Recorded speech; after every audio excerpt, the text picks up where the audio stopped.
Hey, South Math Industry, and we are going to take a look at molar masses. So today, we're going to understand what that even means, and we're also going to calculate what the mass of a compound is. So, when you think of molar masses, we understand what the word mole means, and it meant that some kind of number, 6.02 times 10 to the 23rd power, which is very big, but used for chemistry to calculate small things like atoms and molecules. And the other thing that we're understanding, that is like 602 hexillion. That is a really big number. And mass, we're talking about like kilograms and grams. So when it comes to molar masses, it's basically easy to understand. Because when we understand like 1 mole, it is basically helping you understand what's on the periodic table. And if you notice that there is numbers below the symbols on every element on the periodic table. Like this, that, and that, and so on. And the thing about that is, these are called atomic masses. So this is how much a hydrogen mass is, and this is how much a lithium mass is. But to put this into perspective, why do we use a mole? Well, we're going to say that if we have a mole of that element, let's say we have a mole of mercury, for example, that is going to be PHG. If we had a mole of mercury, or 6.02 times 10 to the 23rd power, that is going to tell us that mercury would weigh or have a mass of 200.59 grams. Let's say it again. If we have a mole of lithium, then a mole of lithium atoms, then it would weigh or feel like 6.941 grams. So lithium is a metal. So this is a cube right there. What we're trying to say is, if we had a mole and we're calculating the element that's portraying its mass, atomic mass, in grams. So let's get started and see what's behind this cube, because there is a problem. Ha! Look at this. There is a formula. It's a compound because it consists with hydrogen and chlorine. So, wait, how do we calculate the mass of a compound? Or a molecule? If you remember it earlier in the video, we talked about the masses of each element, and surprisingly, we have the periodic table of elements. Another surprise is, this compound is full of two things. So what we're going to do is we're going to understand what the atomic mass for hydrogen is, and what the atomic mass for chlorine is. So what we're going to do is list this right here. We're going to put the mass of 1.007 up to 4 digits. So we're going to put 1.007 as equal to 1 mole of hydrogen. Then we're going to say for chlorine, if we go over here, chlorine is going to have 35.42 grams in mass if we have 1 mole of that.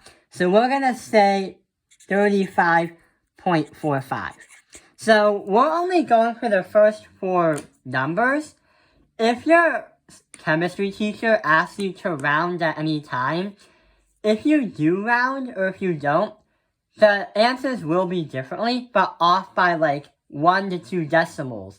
And if your teacher is that strict, then you probably want to round. If not, it wouldn't really matter because it would still equal around the same mass. Since it's molecular and more atoms, it can't be 100% accurate.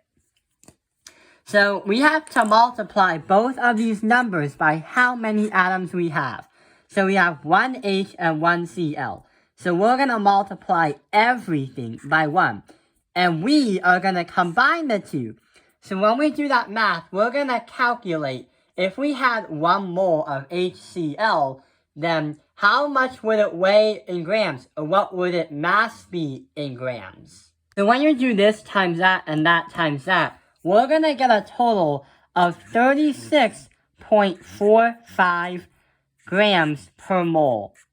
What it's saying is, if you had 1 mole of HCl, that is going to tell you that it would weigh 36.45 grams per mole each. But wait, what is HCl? The thing is, it's actually hydrochloric acid. Having said that, who wants 15 bonus points? Give it to me. I need it. I need it so badly. Here's my marble collection. You'll get 15 points if you manage to retrieve it in this 10-foot deep vat of hydrochloric acid.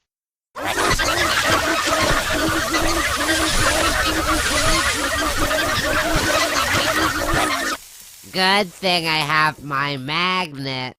Tennis ball gets the 15 points. Yay!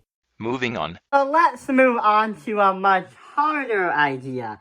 So instead of having 1 atom each in the molecule, what we're going to do is have more than 1. So it looks like we're going to have K is going to represent potassium, then phosphorus, then oxygen. So what we're going to do is list the letters K, P, O. The next thing we gotta do is find their atomic masses. So on the periodic table, here's potassium. We're going to write 39.09. So we're going to write 39.09. For not potassium, we just did potassium. For phosphorus, we're going to say 30.97. So we're going to say 30.97. And for oxygen, the stuff we breathe outside, is going to be an element too. And that is 15.99. You can round it to 16, but in this video, we're going to keep the original numbers. So 15.99. So now after that, we have to find how many potassium atoms there are, how many phosphorus atoms there are, and how many oxygen atoms there are.